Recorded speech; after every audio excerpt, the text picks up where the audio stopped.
Hello crushers. आज हम start करने वाले हैं सिंपल हार्मोनिक मोशन और इसके बहुत सारे अच्छे अच्छे क्वेश्चंस को देखेंगे, कॉन्सेप्ट्स को समझेंगे। और एसएचएम बहुत ही इंपॉर्टेंट टॉपिक हो जाता है क्योंकि एसएचएम में अलग अलग तरीके के जो बाकी के कॉन्सेप्ट्स हैं, फोर्स किस तरीके से लग रहा है, उनके बहुत तरीके के वेरिएशंस बन सकते हैं और सभी को लास्ट में लेकर के आ जाते हैं कि भाई बताओ इसका टाइम पीरियड कितना होगा, या इस तरीके की फिर कैलकुलेशंस आ जाती हैं। तो एसएचएम का सबसे ज़्यादा बेसिक जो चीज़ है वो हमारे पास क्या आ जाती है कि हमारे पास भाई जो किसी भी ऑब्जेक्ट के ऊपर फोर्स लग रहा होता है, हमारे पास फोर्स को लेके आना होता है। Force is equal to minus k x. अब यहाँ के की वैल्यू क्या होगी हमें नहीं पता, है ना। क्वेश्चन में अलग अलग क्वेश्चन में वैल्यू अलग अलग आ सकती है। उसके बाद आप यहाँ से टाइम पीरियड पता कर सकते हो। ऑलराइट, अगर हमारे पास फोर्स की वैल्यू इतनी है, फोर्स होता है मास टाइम्स एक्सेलरेशन, तो मैं यहाँ से लिख सकता हूँ acceleration is equal to minus k divided by m times x. और ये वाली जो टर्म है ये क्या बन जाती है हमारी, ये हो जाती है हमारी ओमेगा स्क्वायर। सिमिलरली ये जो बात करी हमने, ये तो क्या थी, हमारा लीनियर इस तरीके से एसएचएम हो रहा है तब बात होने वाली है। कई बार हमारे पास वो टॉर्जनल इस तरीके से रोटेशन वाला एसएचएम अगर होता है, उस केस में सिमिलर चीज़ हमारे पास आती है। हमारे पास क्या लिख सकते हैं हम, एक्सेलरेशन की जगह हो जाता है हमारे पास एंगुलर एक्सेलरेशन, बेसिकली हो जाता है alpha is equal to minus k divided by I. यहाँ पर आई क्या हो जाता है, मोमेंट ऑफ इनर्शिया। यहाँ पे था हमारे पास मास टाइम्स थीटा, है ना। यहाँ पे थीटा के लीनियरली प्रोपोर्शनल है और नेगेटिव का साइन है, यानी कि रीस्टोरिंग यहाँ पर टॉर्क लग रहा होगा। इस केस में ये सेम चीज़ बन जाती है हमारे पास ओमेगा स्क्वायर। हम लिख सकते हैं time period is equal to 2 pi by omega. तो ये हमारा मोटा मोटी सब कुछ होता है। अब देखो, एसएचएम में हमेशा ज़रूरी नहीं है कि आपके पास इस तरीके से फोर्स आ जाए। तो एडवांस लेवल पे जो क्वेश्चंस होते हैं उसमें बहुत बार अप्रॉक्सीमेशंस का यूज़ करना पड़ता है। अप्रॉक्सीमेशंस में बायनोमियल अप्रॉक्सीमेशन बहुत ही इंपॉर्टेंट है। बायनोमियल अप्रॉक्सीमेशन का एक बहुत ही अच्छा एग्जांपल भी अभी हम देखने वाले हैं, लेकिन मैं आपको बता देता हूँ। अगर हमारे पास कोई चीज़ इस तरीके से है 1 plus x raise to power n, अगर इस तरीके से है, और अगर x बहुत ज़्यादा छोटा है 1 से, तो हम इसी को लिख सकते हैं 1 प्लस एन एक्स। ये अप्रॉक्सीमेशन हमें बहुत बार करना पड़ेगा। अभी आप यहाँ पे देखोगे तो ये हमारे पास कोई लीनियर रिलेशन नहीं था, लेकिन यहाँ पे आप देखोगे कि हमारे पास कुछ लीनियर रिलेशन बन रहा है। तो हमारे पास अब वो एसएचएम करेगा फॉर स्मॉल वाइब्रेशन या फिर स्मॉल डिस्प्लेसमेंट, इस तरह की बातें हम कर सकते हैं। और एक चीज़, यहाँ पर हमारे पास देखो जो इक्वेशन आती है फाइनली वो कुछ इस तरीके की आएगी हमेशा। अगर हमारे पास ये रिलेशन या फिर ये रिलेशन ट्रू हो गया तो इक्वेशन कैसी आती है, x की वैल्यू आ जाएगी, x will be equal to a sine of omega t plus phi. यहाँ पे फाई होता है हमारे पास initial phase, depending upon initial condition क्या थी, है ना। बोल दिया हमने कि ये ब्लॉक जो है वो इस तरीके से एसएचएम करता है। अगर टी इज इक्वल टू 0 पे वो यहाँ था तो हम बोलेंगे भाई इसके फेज की वैल्यू 0 थी। अगर टी इज इक्वल टू 0 पे यहाँ था तो हमारे पास फेज की वैल्यू कुछ और आ जाएगी, है ना। इस तरीके की बातें हम करते हैं। तो हमारे पास यहाँ पर जो एसएचएम इस तरीके से हो रहा था, हम बोल सकते हैं कि भाई एक पार्टिकल यहाँ से ऐसे ओमेगा से रोटेट कर रहा था और उसकी सिर्फ ये परछाई है। तो अगर इस वक्त मैंने बोल दिया कि ये पार्टिकल इस तरफ जा रहा है, तो यानी कि इसका जो रेफरेंस सर्कल में जो पार्टिकल होगा इसके करस्पॉन्डिंग वो यहाँ रहा होगा, है ना। ये बन जाता है हमारे पास एक पोजीशन वेक्टर इस तरीके से। इसको आप बोलो ये एम्पलीट्यूड के बराबर है इसका रेडियस, और यहाँ से इसकी ओमेगा, अब देखो ये इस तरफ जा रहा है तो इसकी परछाई अगर इस तरफ जा रही है तो यानी यहाँ से ये इस तरफ ऐसे घूम रहा होगा। तो हम बोलते हैं कि भाई यहाँ पर से इस तरीके से घूम रहा था ओमेगा टी से, और इनिशियली यही हमारे पास एंगल फाई इस तरीके से हो जाएगा, ठीक है। एक्स की जो वैल्यू है, this x is a sine omega t plus five. किसी भी टाइम पे हमारे पास जो टोटल एंगल बन जाएगा ये वाला, ये जो टोटल एंगल हो जाएगा वो जाएगा ओमेगा टी प्लस फाइव, और इसका कॉस कंपोनेंट ये वाला होता है, साइन कंपोनेंट ये वाला होता है। तो हमारे पास एक्स यही तो पूछा है। इस तरीके से हम फेजर से भी हमने बहुत सारे एग्जाम्पल्स हम इसके कर चुके हैं, इसकी ज़्यादा डिटेल में नहीं जाएंगे, लेकिन हमें बेसिक्स पता होने चाहिए। अच्छा, किसी भी टाइम टी पर हमारे पास हम वेलोसिटी इसको डिफरेंशिएट करके निकाल सकते हैं, लेकिन किसी भी पोजीशन के रेस्पेक्ट में अगर मुझे वेलोसिटी पता करनी है तो देखो वेलोसिटी का सीधा सीधा फॉर्मूला आपको पता होना चाहिए, वो होता है omega under root of a square minus x square. Velocity यहाँ से आ गई तो यहाँ से मैं काइनेटिक एनर्जी निकाल सकता हूँ। काइनेटिक एनर्जी कितनी होती है, हाफ एम वी स्क्वायर। तो यहाँ से आ जाएगी half m v square which will become half m omega square a square minus x square, ठीक। ये हमारे पास काइनेटिक एनर्जी हो गई। सिमिलरली मैं पोटेंशियल एनर्जी लिख सकता हूँ। पोटेंशियल एनर्जी हमारे पास स्प्रिंग मास सिस्टम में आपको पता होगा किस तरीके से लिखते हैं हम, हाफ के एक्स स्क्वायर। अच्छा, के की वैल्यू क्या है, यहाँ पर देखो ओमेगा स्क्वायर की वैल्यू है के बाई एम, तो के की वैल्यू हो जाती है एम ओमेगा स्क्वायर। तो इसी को मैं लिख सकता हूँ half m omega square into x square. और आप यहाँ पे के प्लस यू की वैल्यू करोगे तो वो आ जाती है हमारे पास half m omega square a square, या फिर इसी को आप लिख सकते हो हाफ के ए स्क्वायर। और ये हमारे पास एक कांस्टेंट वैल्यू है, this is constant, very important. इसका यूज़ क्या होता है वो भी अभी हम देख लेंगे।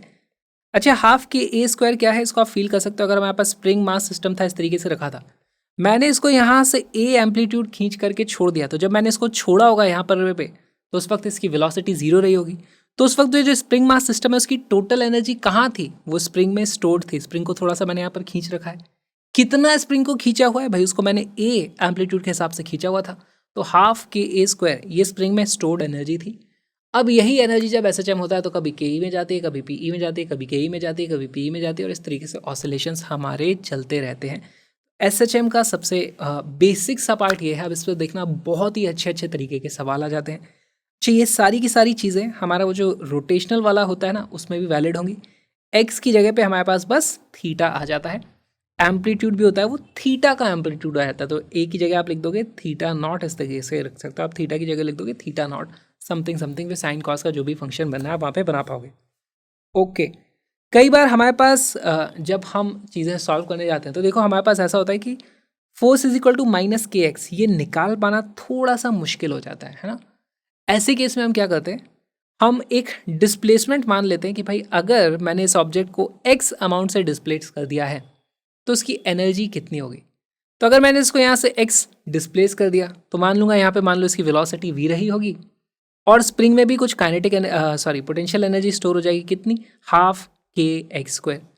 तो हाफ के एक्स स्क्वायर इसकी kinetic energy plus half k x square इसकी potential energy plus half m v square उसकी काइनेटिक एनर्जी, है ना। ये दोनों एनर्जी हो गई, और हमें पता है काइनेटिक प्लस पोटेंशियल दोनों मिलकर के कांस्टेंट होती हैं। तो इस पूरे के पूरे को आप बोल दोगे कि भाई ये वाली वैल्यू कांस्टेंट है। अब कांस्टेंट हो गई तो इसके बाद क्या करेंगे, तो देखो यही एनर्जी मेथड होता है। इस पूरे को आप डिफरेंशिएट कर दो विद रिस्पेक्ट टू टाइम, क्योंकि ये कांस्टेंट है तो इसको डिफरेंशिएट करोगे तो इसकी वैल्यू जीरो आ जाएगी। यहाँ पर हमारे पास आ जाएगा हाफ के एक्स स्क्वायर है ना, तो वो क्या वैल्यू आ जाती है, हाफ के एक्स स्क्वायर को डिफरेंशिएट करोगे तो बन जाएगा के x into D x upon d T, correct. और यहाँ पर ये हाफ एम वी स्क्वायर, ये क्या बन जाएगा, plus m v into d v upon d t is equal to zero.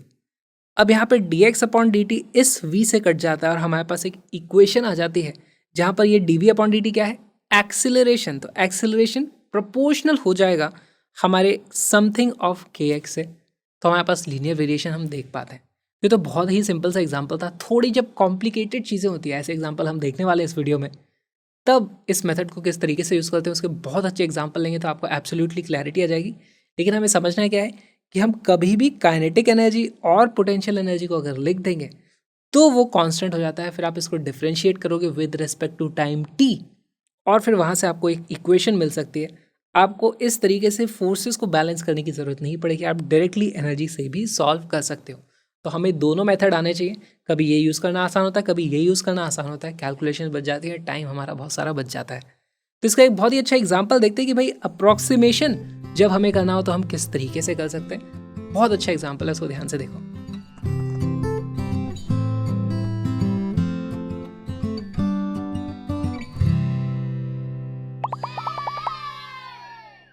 SHM में सबसे सिंपल जो केस होता है उसमें क्या होता है, हमारे पास force is proportional to minus x, इस तरह की टर्म हमें देखने को मिलेगी। तो यहाँ पे आप सीधे सीधे वैल्यूज निकाल सकते हो। हमारे पास क्या होता है, x is equal to zero becomes mean position. बहुत ही सिंपल है, सारे के सारे ऐसे एग्जाम्पल हमने देखे। हमने साथ में ये भी देखा है कि अगर एफ प्रोपोर्शनल हो जाए माइनस ऑफ एक्स माइनस ए, अगर इस तरह का कुछ फॉर्मेट आ रहा है तो इसमें हम क्या देखते हैं कि यहाँ पर देखो लीनियर वेरिएशन तो है, लेकिन जब x की वैल्यू जीरो रखता हूं तब फोर्स की वैल्यू जीरो नहीं होगी, क्योंकि यहाँ पर a भी है।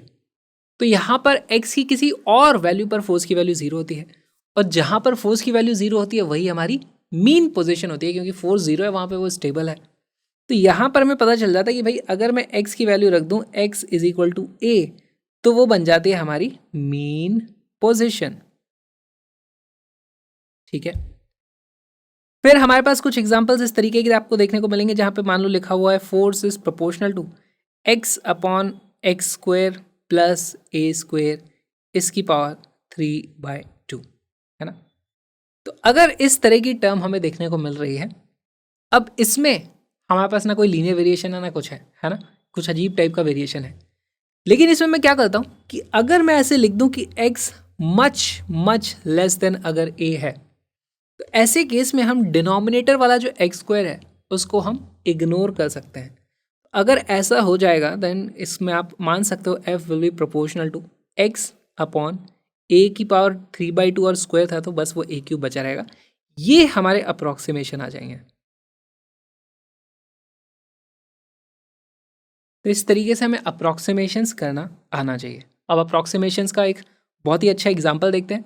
अच्छा, अप्रॉक्सीमेशन से पहले आपको और एक चीज़ का ध्यान रखना है। कई बार एसएचएम में ऐसा होगा आपके पास कुछ ऑप्शंस होंगे, है ना, और ऑप्शन देख के आपसे पूछा जाएगा बताओ इनमें से कौन सा वाला टाइम पीरियड के लिए सही है। बहुत सारी क्वांटिटीज़ वहाँ पे होंगी। कई बार ऐसा होता है कि आपका जो सही ऑप्शन होता है ना वो सिर्फ डायमेंशनल एनालिसिस से पता चल जाता है। आपका जो टाइम पीरियड है, टाइम पीरियड के डायमेंशन क्या होने चाहिए, मास में 0, लेंथ में 0, टाइम में 1। और बहुत सारे ऐसे ऑप्शन मिलेंगे आपको, 2π√L/g होगा, कहीं होगा 2π√L² डिवाइडेड बाय g। इस तरीके के बहुत सारे आपको ऑप्शन देखने को मिलेंगे। तो हमें क्लियरली पता चल जाएगा ये वाला तो नहीं हो सकता भाई, यही वाला हमारा डायमेंशनली करेक्ट है। तो ये अगर डायमेंशनली इनकरेक्ट है तो ये तो सही जवाब हो ही नहीं सकता। बहुत बार आप इस तरीके से डायमेंशनल एनालिसिस की मदद से बच सकते हो। तो डायमेंशनल एनालिसिस भी यहाँ पर इंपॉर्टेंट हो जाता है। और देखो, मान लो हमारे पास इस तरीके का क्वेश्चन दिया है कि force is equal to b upon x की power 5 minus a upon x की पावर 3। तो अब इसको किस तरीके से आप अप्रोच कर सकते हो।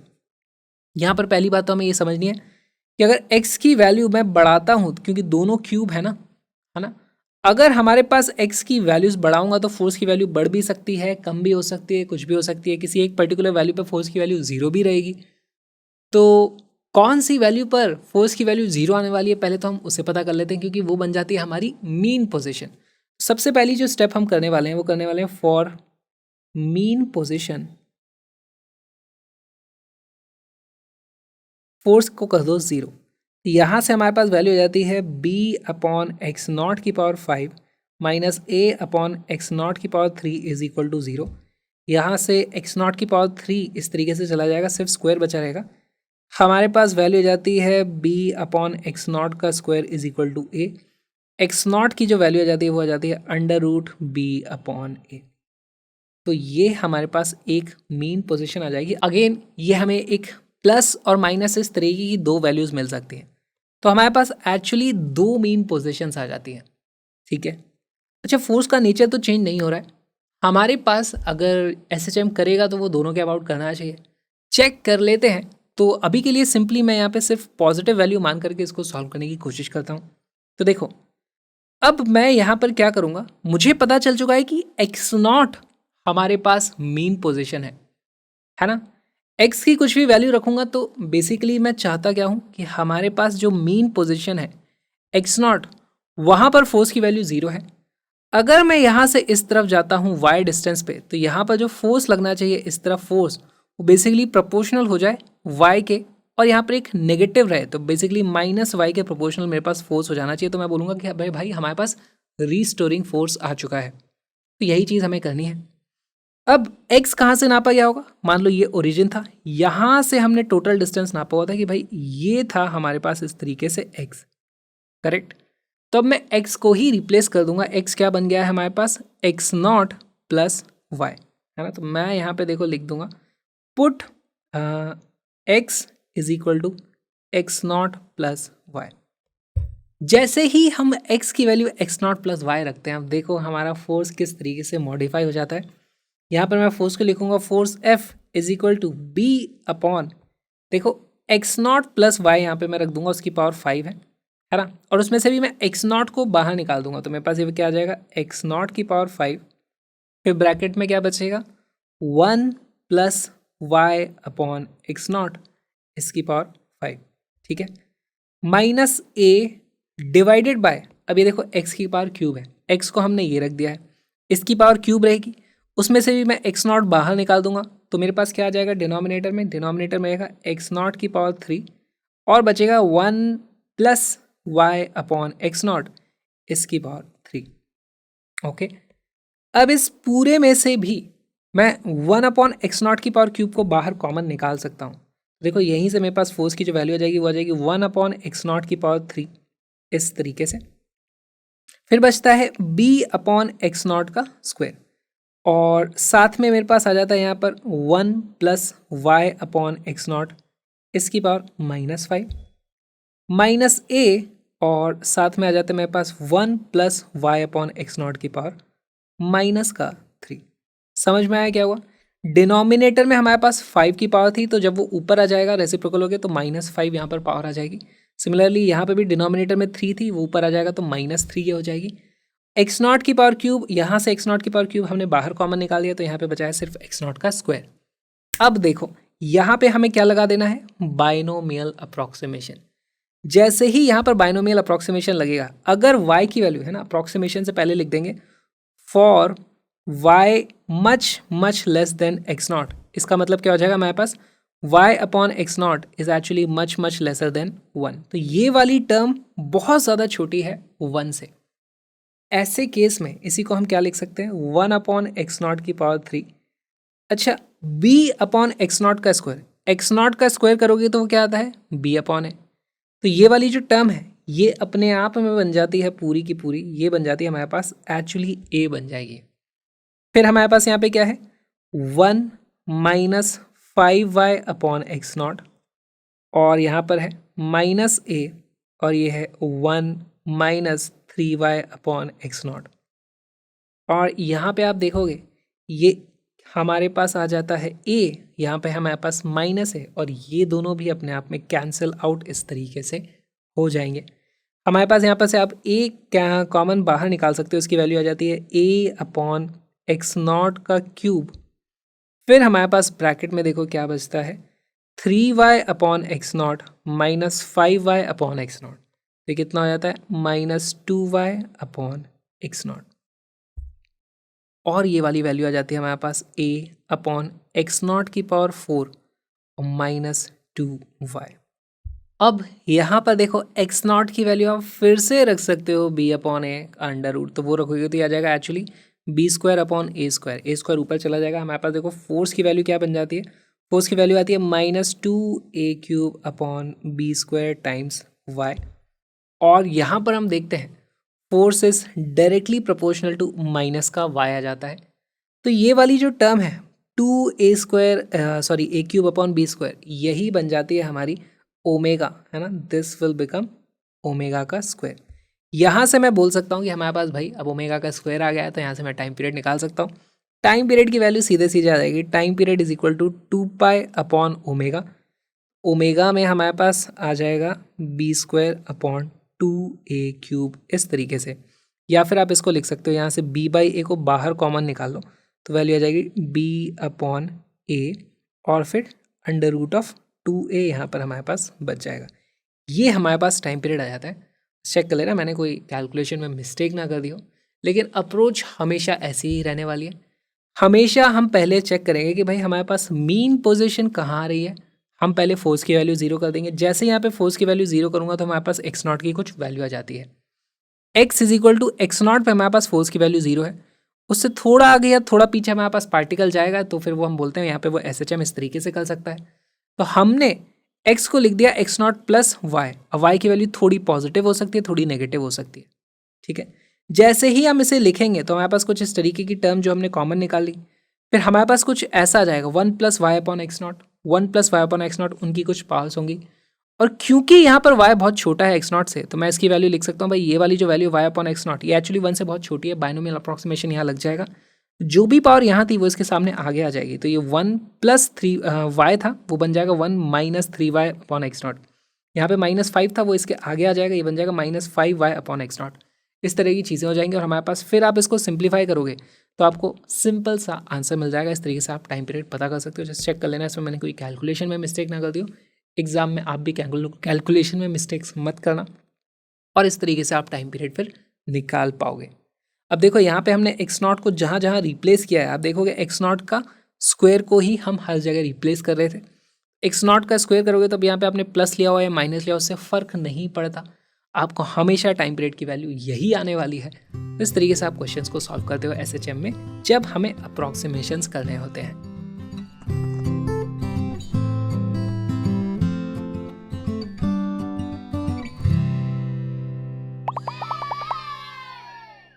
स्प्रिंग मास सिस्टम में बहुत सारे सवाल ऐसे पूछे जाते हैं जहाँ पे हमारे पास इस तरीके से ब्लॉक रखा हुआ है, इससे आकर के दूसरा ब्लॉक कोलाइड कर जाएगा। कोलाइड करने के बाद E की वैल्यू 0 होगी या फिर E की वैल्यू 1 होगी, दो ऑप्शंस यूजुअली पूछे जाते हैं। तो अक्सर वो आकर के यहाँ पे चिपक ही जाता है, तो हमारे पास नेट मास टोटल अब M की जगह वहाँ पर फिर बढ़ जाता है ना। अगर इधर से भी ब्लॉक आके चिपका है वही मास M है, तो फिर आपके पास टोटल मास 2M हो जाएगा। इस तरीके की चीज़ें पूछी जाती हैं। तो सबसे पहली बात तो यहाँ पे जो भी हमारे पास टाइम पीरियड होता है, टाइम पीरियड की वैल्यू कितनी होती है 2π√m/k। यहाँ पे m इफेक्टिव का हम इस्तेमाल करते हैं। ओमेगा स्क्वायर की अगर बात की जाए तो ओमेगा स्क्वायर की वैल्यू कितनी होती है k/m इफेक्टिव, है ना। ये हमें समझना है।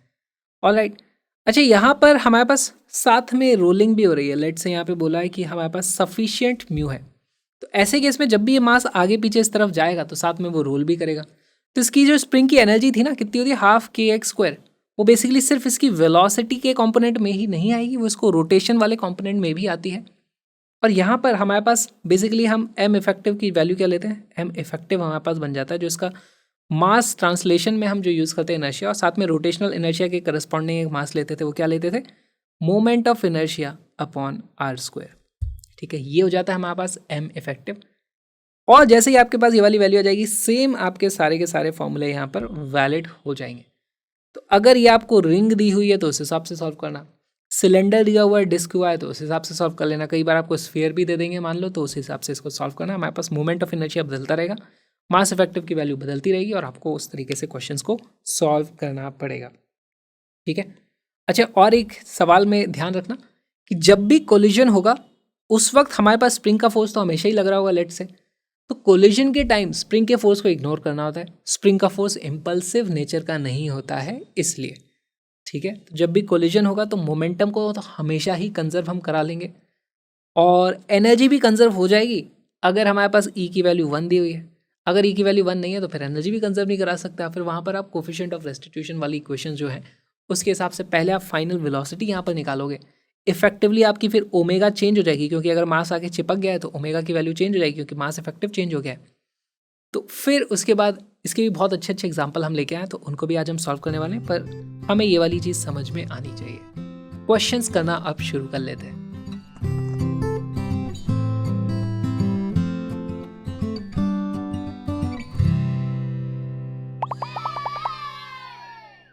A point particle of mass 0.1 kilogram is executing SHM with amplitude of 0.1 meter. When the particle passes through the mean position, its kinetic energy is इतनी. Obtain the equation of motion of this particle if the initial phase of oscillation is 45 degree. बहुत ही simple सा सवाल है, थोड़ा basic level का कर रहे हैं, उसके बाद एडवांस लेवल के क्वेश्चंस करेंगे। तो फटाक से बताओ इसको किस तरीके से सॉल्व करोगे। हमारे पास देखो बोला गया है कि जब पार्टिकल मीन पोजीशन पे है तब उसकी काइनेटिक एनर्जी की वैल्यू इतनी है। तो जब मीन पोजीशन पे होते हो तो पूरी की पूरी एनर्जी काइनेटिक एनर्जी बन जाती है ना। पोटेंशियल एनर्जी 0 होती है, तो हमारे पास जो एनर्जी हो जाती है टोटल एनर्जी वो होती है 12m ओमेगा स्क्वायर a²। इसकी जो वैल्यू है वो हमें दी हुई है 8 मिली जूल। यहाँ से आपको पता करके इक्वेशन लिखनी है। बहुत ही अच्छा सवाल हो गया है। वीडियो को पॉज करो, क्वेश्चन को सॉल्व करो।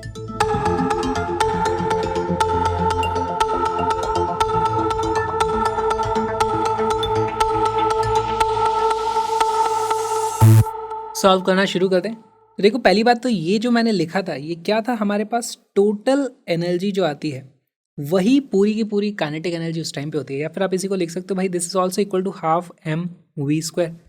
अच्छा, जब हमारा पार्टिकल मीन पोजीशन पे होता है वेलोसिटी कितनी हो जाती है, velocity will B a omega, है ना। वेलोसिटी का हमारे पास फॉर्मूला क्या होता है omega under root of a² minus x² होता है। मीन पोजीशन पे x² की वैल्यू 0 है, इसीलिए हम इस तरीके से चीज़ों को लिख सकते थे। अच्छा, एक बार मैंने ये चीज़ लिख दी। यहाँ से देखो मेरे पास सारी की सारी अब वैल्यूज डालूंगा। मास की वैल्यू है 0.1 divided by 2 omega square. Amplitude की वैल्यू कितनी है 0.1 मीटर, तो वो 0.1 का स्क्वायर हो जाएगा, will be equal to 8 into 10⁻³ joule. सब कुछ ऐसा यूनिट में 10⁻³ इन सभी 0.1 को काट देगा। हमारे पास ओमेगा की वैल्यू आ जाएगी, omega is equal to 4 4 radian per second आई होगी ये वैल्यू। हम क्या लिख सकते हैं, x is equal to a sine omega t plus five, हमारे पास ये इक्वेशन होती है। आप बोलोगे यहाँ पे कॉस भी हो सकता था, लेकिन इस तरीके की कोई इन्फॉर्मेशन इस क्वेश्चन में नहीं दी गई है जिससे मैं पता कर पाऊँ कि भाई यहाँ साइन होने वाला है या कॉस होने वाला है, तो इसलिए मैंने साइन यहाँ पर ले लिया। तो अगर यूजुअली क्वेश्चन में कुछ ऑप्शंस दिए रहेंगे तो कहीं ना कहीं से आपको कुछ हिंट मिल जाएगी कि भाई हमें साइन लेना है या कॉस लेना है। इस पर्टिकुलर केस में ऐसा नहीं है। एम्पलीट्यूड की वैल्यू दी हुई है हमें 0.1, तो 0.1 यहाँ पे रखेंगे।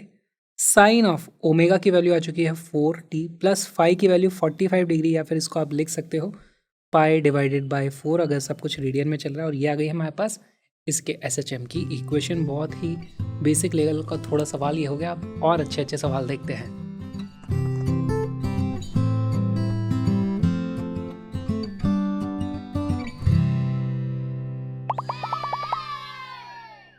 A block of mass m is equal to 1 kilogram is attached to the free end of a spring and it is performing SHM। तो हमारे पास यहाँ पर ये कुछ SHM इस तरीके से कर रहा है। Equation of position of block in coordinate system is shown is x is equal to 10 plus 3 sin into 10t and centimetre. तो ये यहाँ पर हमारे पास कोऑर्डिनेट सिस्टम है, बेसिकली ये ओरिजिन है। और यहाँ से बोला गया है कि भाई यहाँ से 10 सेंटीमीटर पर, तो हमें देख के पता चल रहा है भाई 10 सेंटीमीटर पर उसकी मीन पोजीशन होगी। फिर उसके बाद वहाँ से 3 सेंटीमीटर आगे जाता है, कभी पीछे आता है, कभी आगे आता है, कभी पीछे आता है। इस तरीके से उसका वहाँ पर SHM चल रहा है। हमारे पास इस तरीके से इक्वेशन दे दी गई है। Another block of mass capital M is equal to 3 kilogram moving towards the origin with velocity of 30 centimetre per second. अभी इस तरफ आ रहा है, इसकी जो इस तरफ की वेलोसिटी है वो कितनी है, 30 सेंटीमीटर पर सेकेंड। वो उससे कोलाइड करता है and performing SHM at t is equal to 0 and get stuck to it. तो बेसिकली वो आकर के चिपक जाते हैं। ये मास की वैल्यू इसकी कितनी है, 3 किलोग्राम। ये था हमारे पास 1 किलोग्राम, 3 और 1 मिल करके 4 किलोग्राम का एक मास बन जाते हैं। और फिर उसके बाद वो फिर से वो अब SHM करते रहेंगे, क्योंकि यहाँ पर इनके पास कुछ वेलोसिटी होगी। इधर उधर देखते हैं क्या सिचुएशन बनती है। ठीक है, सबसे पहली चीज़ एक बात बताओ, t इज इक्वल टू 0 पे कोलिजन हुआ है। t इज इक्वल टू 0 पे हमारा ये वाला पार्टिकल कहाँ था, तो वो आप देखोगे अगर t की वैल्यू 0 रखते हो तो ये वाली वैल्यू पूरा 0 हो जाती है, यानी इसी पॉइंट पे हमारे पास कोलिजन हुआ है। तो यहाँ पे हमारे पास कोलिजन हुआ होगा। ऑलराइट, अच्छा t इज इक्वल टू 0 पर हमारे पास जस्ट टाइम स्टार्ट हुआ है, लेकिन मोशन इसका स्टार्ट जो हुआ है इसकी वेलोसिटी 0 नहीं होगी। देखो मीन पोजीशन पे है, मीन पोजीशन पे वेलोसिटी मैक्सिमम होती है। ऑलराइट, अब वेलोसिटी मैक्सिमम होगी तो वेलोसिटी इस तरफ की है या इस तरफ की है, कैसे बताओगे। तो ये आपको इक्वेशन से इन्फॉर्मेशन मिल रही है कि अगर टाइम की वैल्यू बढ़ती है तो x की वैल्यू बढ़ती है ना। यहाँ पे +3 साइन की जो भी वैल्यू है ये पॉजिटिव ही होगी। तो हमारे पास हमें पता चल जाता है भाई इसकी वेलोसिटी आने तो इस तरफ ही वाली है। ऑलराइट, कितनी होगी वेलोसिटी, क्या कोई मुझे बता सकता है। वेलोसिटी का सीधे सीधे फॉर्मूला है v is equal to a under root, sorry omega होता है, मैं बार बार गलत लिख दे रहा हूँ, ओमेगा अंडर रूट ए स्क्वायर माइनस एक्स स्क्वायर। क्योंकि x की वैल्यू 0 है, अब x यहाँ से मत देखना, अब x की वैल्यू 10 सेंटीमीटर नहीं बोलेंगे, हम देख रहे हैं कि भाई मीन पोजीशन से डिस्प्लेसमेंट कितना होता है हमारे लिए, तो वो चीज़ यहाँ पर आने वाली है ना। ये वाला x नहीं डालना। ऑलराइट, तो हम देखते हैं क्योंकि ये मीन पोजीशन पे है तो हमारे पास वो वाली वैल्यू 0 हो जाती है। तो यहाँ से हमारे पास वैल्यू जाती है velocity will be equal to omega times a. Values रखना शुरू करो। ओमेगा की वैल्यू कितनी है 10, एम्पलीट्यूड कितना है 3 सेंटीमीटर, तो ये वैल्यू आ जाती है 30 सेंटीमीटर पर सेकेंड। ये भी है 30 सेंटीमीटर पर सेकेंड। इस पॉइंट पे इनका कोलिजन होगा। कोलिजन के बाद आपको ये सारी की सारी चीज़ें बतानी है। कोलिजन में आकर के इसे चिपक गया है तो डेफिनेटली कुछ एनर्जी का लॉस हुआ होगा, और वो जो एनर्जी का लॉस होगा वो कहाँ पे होगा ये भी चीज़ समझो। एनर्जी का जो लॉस, क्योंकि हमसे पूछा भी है loss of the energy during collision, तो कोलिजन में ही एनर्जी का लॉस होता है। और वो जो लॉस होता है उसके लिए SHM से कोई लेना देना उसका वहाँ पर नहीं है। तो अगर मेरे पास 1 किलोग्राम और 3 किलोग्राम का सेम वेलोसिटी से आते हुए मास कोलाइड करते हैं तो कितना एनर्जी में लॉस होता है वो आंसर आपको यहाँ मिल जाएगा। और ये एम्पलीट्यूड वगैरह थोड़ा पता करने की कोशिश करो। नया एम्पलीट्यूड कैसे पता करोगे, इन दोनों मास की चिपकने के बाद कुछ वेलोसिटी होगी। ये वाला हैवी है तो मैं मान के चल रहा हूँ इस तरफ वेलोसिटी है, और मीन पोजीशन अभी भी यही रहने वाली है। मीन पोजीशन क्यों चेंज होगी, यहाँ पे ग्रेविटी वगैरह तो लग नहीं रही है कोई, मतलब हमारे पास मीन पोजीशन तो वही रहेगी जो स्प्रिंग के हिसाब से नेचुरल लेंथ रहती है।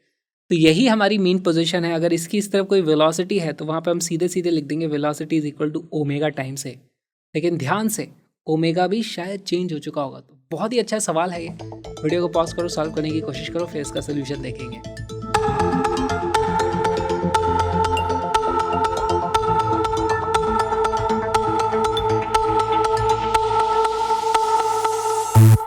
इसका एम्पलीट्यूड आता है 3 सेंटीमीटर, वही जो अभी है, और इसकी जो इक्वेशन तो लिख ही लेंगे। एनर्जी का जो लॉस होता है वो आता है 135 मिली जूल।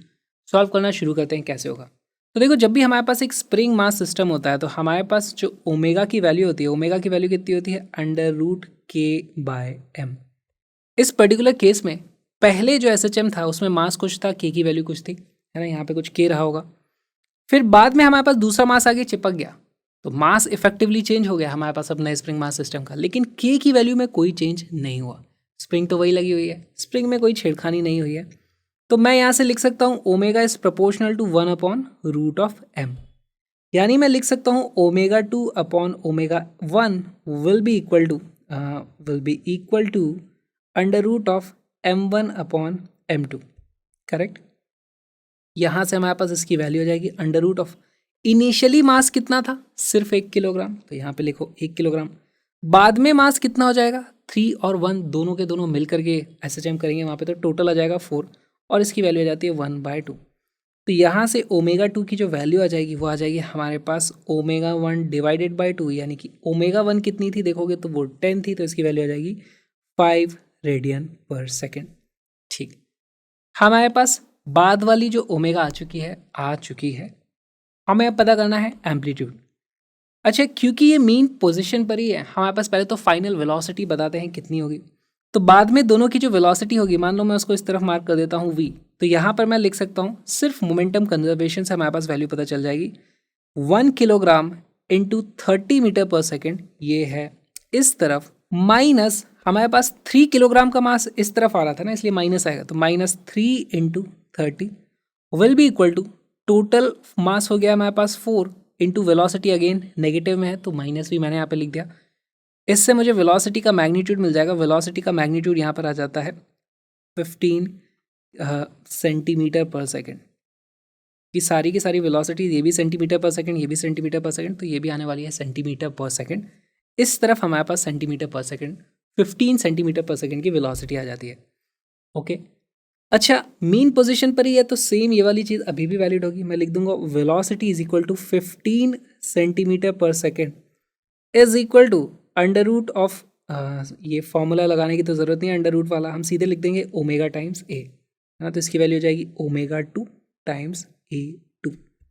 यहाँ से a2 की जो वैल्यू आएगी, a2 की वैल्यू हो जाएगी 15 centimetre per second divided by ω2 की वैल्यू कितनी है, 5 रेडियन पर सेकेंड, और यहाँ से ये पर सेकेंड कट जाएगा, हमारे पास वैल्यू आ जाएगी सिर्फ 3 सेंटीमीटर। हमारे पास a2 की वैल्यू आ गई 3 सेंटीमीटर। एम्पलीट्यूड में कोई चेंज नहीं हुआ आफ्टर कोलिजन, है ना, सेम है, कोई बात नहीं, हो सकता है। अब हमें लिखनी है equation of the position for the combined body. तो देखो, इक्वेशन अगर मैं लिखूंगा तो उसको मैं लिख देता हूँ x2 की जो वैल्यू रहने वाली है उसको हमें लिखना है मीन पोजीशन से। अब की बार वो थोड़ा इस तरफ आ रहा है, अभी पहले वाला हमारा पार्टिकल इस तरफ जाकर के शुरू कर रहा था, अब की बार हमें दिख रहा है वो इस तरफ आ रहा है, फिर इस तरीके से SHM करने वाला है वो, ऐसे ऐसे ऐसे ऐसे। एम्पलीट्यूड मुझे पता चल चुका है, ω2 मुझे पता चल चुकी है, तो मैं लिख दूंगा अब की बार this will be equal to 10 - 3 sine of 5t। 10 क्योंकि यहाँ हमारी मीन पोजीशन है, -3 क्यों लगाया, क्योंकि हमें पता है मोशन अब इस तरफ स्टार्ट हो रहा है, तो स्टार्टिंग में जैसे ही t की वैल्यू थोड़ी सी बढ़ेगी तो हमारा पार्टिकल पहले इधर जा रहा था, अब की बार वो इस तरफ आता हुआ रहेगा, तो हमारे पास इक्वेशन 10 - 3 साइन 5t आएगी। या फिर कुछ ऑप्शन ऐसे भी दिया जा सकते हैं, किसी को आप लिख दोगे 10 + 3 और यहाँ पे रहेगा sine of 5t + pi, exactly same चीज़ है लिखने के हिसाब से, तो कोई भी ऑप्शन आएगा उसको आप मार्क कर पाओगे। आपको बस ये समझना है जैसे जैसे समय की वैल्यू बढ़ेगी हमारे पास पार्टिकल स्टार्ट इस तरीके से कर रहा है मोशन, ठीक है, ये भी आ गया। अब पूछा गया हमसे हमारा थर्ड पार्ट, जो loss of energy during collision. तो लॉस ऑफ एनर्जी, ये तो हमारा बहुत ही सिंपल सी बात है, यहाँ पर हम रिलेटिव मोशन वाली चीज़ यूज़ कर सकते हैं। इसकी वैल्यू जाती है हाफ इंटू म्यू, जो कि हमारा रिड्यूस्ड मास होता है, इंटू यू रिलेटिव का स्क्वायर माइनस वी रिलेटिव का स्क्वायर। हम जानते हैं कि रिलेटिव मोशन के हिसाब से बाद में आकर के जब वो चिपक गए हैं तो उनके बीच में कोई रिलेटिव मोशन नहीं है, तो भाई ये वाली वैल्यू तो होने वाली है 0। इनिशियली उनकी रिलेटिव स्पीड कितनी थी, ये इधर आ रहा था 30 से, इधर आ रहा था 30 से, टोटल हो जाती है हमारे पास 60 सेंटीमीटर पर सेकेंड। लेकिन यहाँ पर सारी की सारी वैल्यूज़ हम SI यूनिट में रखेंगे। तो इसकी वैल्यू आ जाती है हमारे पास, this will be equal to, हमारे पास ये हो जाएगा हाफ, है ना। मास रिड्यूस कितना हो जाएगा, 1 है। मास रिड्यूस का फॉर्मूला क्या होता है, m1m2/m1 + m2। तो ये हो जाएगा हमारे पास 3/3 + 1 यानी कि 4, 3/4, हाफ इंटू 3/4 इंटू 0.6 का स्क्वायर, 60 सेंटीमीटर पर सेकेंड यानी कि 0.6 मीटर पर सेकेंड। और यहाँ से ये वैल्यू आने वाली है हमारे पास जूल में, और इसको आप सॉल्व करोगे तो ये आ जाता है हमारे पास 135 मिली जूल। तो यही हमारा करेक्ट आंसर है। हमने सारी की सारी चीज़ें पता कर ली। बहुत ही अच्छा ये सवाल था। अब इसमें बहुत सारे वेरिएशंस बनाए जा सकते हैं, अलग अलग मास के कॉम्बिनेशन यहाँ पर हो सकते हैं।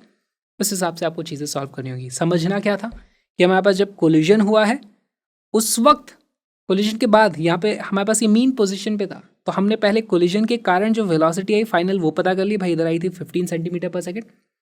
ओमेगा को हमने अलग से पता किया और हमने इस वेलोसिटी को इक्वेट कर दिया। Velocity is equal to omega √a² - x², जहाँ पे x² मीन पोजीशन से जो डिस्टेंस होता है उसका स्क्वायर था। और क्योंकि ये मीन पोजीशन पे ही है तो वो वाली वैल्यू 0 हो जाती है। क्वेश्चन को कॉम्प्लिकेट करना होता तो यहाँ पर x की वैल्यू 0 नहीं होती, तो फिर थोड़ा सा इसमें क्वेश्चन में वेरिएशन आया था। लेकिन आपको पता चल गया आप सॉल्व किस तरीके से करना है। ओमेगा की वैल्यू चेंज हो जाती है क्योंकि मास की वैल्यू चेंज हुई है, तो इस चीज़ का हमेशा ध्यान रखें। इस तरीके से आप क्वेश्चंस को सॉल्व कर पाओगे।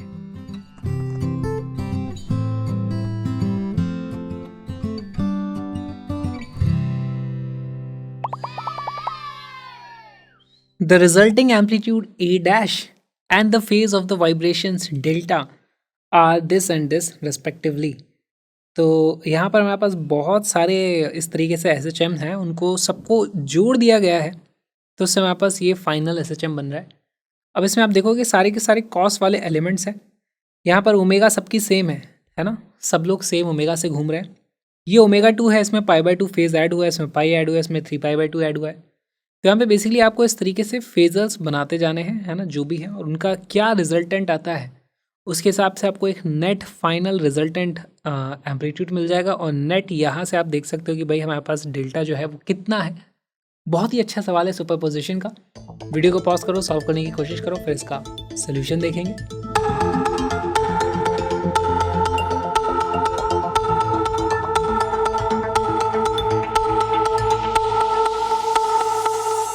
इसका करेक्ट आंसर है, एम्पलीट्यूड की वैल्यू हो जाएगी 3√5 डिवाइडेड बाई 8 और डेल्टा की वैल्यू हो जाती है tan इनवर्स 1/2। सॉल्व करना शुरू करते हैं। कैसे आए आंसर, तो देखो यहाँ पर a cos ओमेगा t, इसको मैं इस तरीके से बना देता हूँ। हमारे पास पहली बात तो मुझे फेजर्स बनाने हैं, तो मैं इस तरीके से एक एक्सिस सिस्टम बना लूँगा। एंड लेट्स से ये था मेरे पास a और ये था ओमेगा t पर। ओमेगा t मैंने इस तरफ बनाया हुआ है और हम इस तरीके से घुमाएंगे, है ना। तो a ओमेगा टी पर है, ओमेगा टी प्लस π/2 पर a/2 है। तो अगर ये a था तो इसका हाफ कितना हो जाता है मेरे पास, a/2। ठीक है, a/4 है प्लस पाई पे, तो यहाँ से प्लस पाई करोगे तो यहाँ पर मेरे पास a/4 हो जाएगा। इसका और भी हाफ इस तरीके से कर दो, a/4। और फिर मेरे पास 3π/2 करोगे, यानी कि यहाँ से यहाँ तक आ जाओगे, तो यहाँ पर मेरे पास a/8 है इस तरीके से। This is a/8। तो इस तरीके से हमारे पास अब टोटल इनका रिजल्टेंट किस तरीके से निकाल सकते हो। तो देखो इस दिशा में मुझे दिखाई दे रहा है ये था a माइनस a/4। तो मेरे पास जो रिजल्टेंट बनेगा, रिजल्टेंट में यहाँ पर इस तरीके से आ जाएगा, ये कितना हो जाएगा 3a डिवाइडेड बाई 4। और ऊपर की तरफ कितना आ जाएगा, a/2 माइनस a/8, तो वो आ जाएगा 4a/8 माइनस a/8 यानी कि 3a/8। इन दोनों का कुछ रिजल्टेंट इस तरीके से आएगा। ऑलराइट, ये हमारे पास नेट रिजल्टेंट आएगा, जिसको मैं इस तरीके से बना देता हूँ। इसी को a' इस तरीके से बोला गया है और यहाँ पर जो एंगल है वो डेल्टा है। a' को आप कैलकुलेट कर सकते हो। a' की जो वैल्यू हो जाएगी, a' will be under root of, हमारे पास जो कंपोनेंट है उनका स्क्वायर करके ऐड कर देंगे, हो जाएगा 3a/4 का स्क्वायर प्लस 3a/8 का स्क्वायर, इस तरीके से। या फिर इसी को मैं लिख देता हूँ 3a/4 की जगह इसको लिख दूंगा मैं 6a/8। यहाँ से हमारे पास जो वैल्यू आ जाती है ये आ जाएगा, देखो यहाँ से a/8 बाहर निकल जाएगा अंडर रूट में मेरे पास बच जाएगा 6 का स्क्वायर प्लस 3 का स्क्वायर, 6 का स्क्वायर प्लस 3 का स्क्वायर, तो ये वाली वैल्यू आ जाती है a/8, 6 का स्क्वायर 36 प्लस 9 45, अंडर रूट 45, उसमें से 9 बाहर निकाल दोगे तो 3√5 बचेगा हमारे पास, एम्पलीट्यूड आ गया हमारे पास। और ये जो डेल्टा है देखो यहाँ पे मैं लिख सकता हूँ tan of delta is equal to, tan of delta इस ट्राइंगल में दिखाई दे रहा है ये वाली लेंथ डिवाइडेड बाय ये वाली लेंथ, ये वाली लेंथ कितनी है 3a/8 और ये वाली लेंथ कितनी है मेरे पास, ये है 3a/4, इसकी वैल्यू आ जाएगी 3a divided by 8 upon 3a divided by 4। यहाँ से हमारे पास सब कट जाएगा, वैल्यू आ जाती है हाफ, तो यहाँ से डेल्टा की वैल्यू आ जाती है delta is equal to tan inverse 1/2। तो इस तरीके से आप इस क्वेश्चन को सॉल्व कर सकते हो, बहुत ही सिंपल था। यहाँ पर बस सिमेट्री, यहाँ पे कुछ सिमेट्री तो नहीं है, मतलब पैटर्न मुझे दिख रहा था, पैटर्न था, उसके कारण इसको सॉल्व करना थोड़ा आसान हो गया। ये वीडियो जो अभी आपने देखा एक छोटा सा पार्ट है एक बहुत ही प्यारे से, सुंदर से, कलरफुल से क्रैश कोर्स का। हमारे 2 क्रैश कोर्स हैं, जेई मंथ और नीट मंथ, जिसमें 11th और 12th दोनों के फिजिक्स के सारे concepts, important but necessary conceptual questions और बहुत सारे अच्छे प्रीवियस ईयर्स क्वेश्चंस, उन सभी को मिला दो तो जो बनता है वो है JEE month and NEET month. JEE month में जेई मेन और जेई एडवांस दोनों की तैयारी होती है। नीट मंथ में नीट स्पेसिफिक वीडियोस हैं, लेकिन as a bonus JEE Main के वीडियोस भी मिलते हैं, तो आप उनसे भी तैयारी कर सकते हो। ये दोनों ही क्रैश कोर्स पूरी दुनिया के इकलौते कलरफुल क्रैश कोर्स हैं, जहां पर हर एक कॉन्सेप्ट को समझाने के लिए मैंने कस्टम मेड ग्राफिक्स को हाथ से बनाया है। उनका फायदा क्या होता है, आपको कॉन्सेप्ट एक बार में समझ में आ जाता है और ये चीजें याद रहती हैं। हर एक ग्राफिक को आप फ्री में डाउनलोड कर सकते हो, link is in the description. सारी पीडीएफ अभी के अभी डाउनलोड करा के आप प्रिंट करा सकते हो, या फिर आप चाहो तो इन सभी को मिला करके एक मैंने बहुत ही अच्छी हैंडबुक बना दी है, उसका प्रिंट आउट भी खरीद सकते हो, ताकि आप किसी भी बुक का या किसी भी और टेस्ट सीरीज के क्वेश्चंस की प्रैक्टिस कर रहे हो तो एक हाथ में आपके पास हैंडबुक रहेगी, तो आप जल्दी फॉर्मूले रिवाइज कर पाओगे, इंपॉर्टेंट कॉन्सेप्ट्स को रिवाइज कर पाओगे और अपनी तैयारी स्पीड अप कर पाओगे। कलरफुल नोट्स की प्रिंटेड हैंडबुक का लिंक भी डिस्क्रिप्शन में है, साथ में मेरे ऑल इंडिया रोड ट्रिप के व्लॉगिंग सीरीज का लिस्ट, तो उसको भी आप देख सकते हो। बाय द वे सारे के सारे ग्राफिक्स आपका वेट करें, जल्दी से आ जाओ, कलरफुल तरीके से फिजिक्स पढ़ेंगे, सारे कॉन्सेप्ट्स को अच्छे से विजुअलाइज करके समझेंगे। Link is in the description. हम मिलेंगे अगले वीडियो में।